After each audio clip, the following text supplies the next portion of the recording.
Yan guys, sasandok tayo ng mga chops natin tsaka makal natin sa 75 gallon natin. Kasi meron tayo pupuntahan, may kukunin tayong mga aquarium. Waiting na daw si boss. Nakita ng tropa sa mga group, sinend sa akin. Pag send sa akin, chinat ko agad. Pag chat ko, sabi ni bossing, may kausap na daw siya. Sabi ko, okay boss, kapag hindi po siya nag-contact o pumunta, tawagan niya po agad ako. Then maya maya, tumawag sa akin si bossing. Puntahan ko na daw kasi yung kukuha, naka-single lang.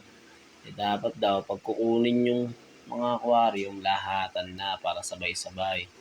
Ayan. Tapos nag-request si bossing kung may mga chops ako daw.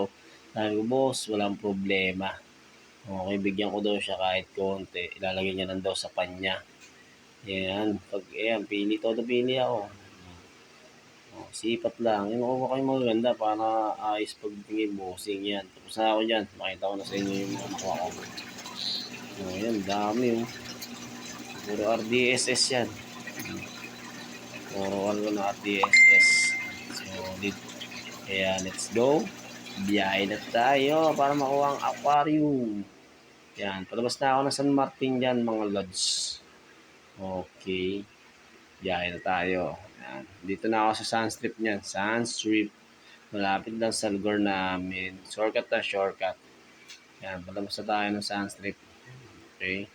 Maliko na tayo dyan. Papuntang Floodway. Okay. Dito tayo sa may bandang gitna ng garbage ba to? Garbage. Hindi ko alam eh. Basta doon yan. Nasa Villa na tayo mga lodi. Punta tayo sa lugar ni Bossing. Ito yung Palmea. Nasa Highway 2000 na tayo. Yan. Ito yung Tagusan papuntang Taytay Doctors. Ayan, yung lugar na yan. Tagusan niya papuntang Taytay Doctors.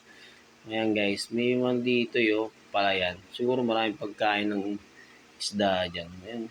Ayan o. Punong-puno ng dakoid yung palayan. Solid yun. Ayos. Eto na. Nasa subdivision na tayo ni Bossing. Ayan. Nasa loob na tayo. Hanapin na lang natin yung yung street niya. Okay. Dumating tayo. Dyan na. Naglilinis si Bossing dito eh. Dami aquarium niya. Nga pala guys, kaya pinamigay ni Bossing kasi tinatamad na daw siya mag-repair ng mga aquarium niya kasi may basag sa ilalim. Ayan o. Guys, papalo ako ng YT natin tsaka ng FB. Pa-share na rin ng mga videos natin. Bye-bye. Thank you.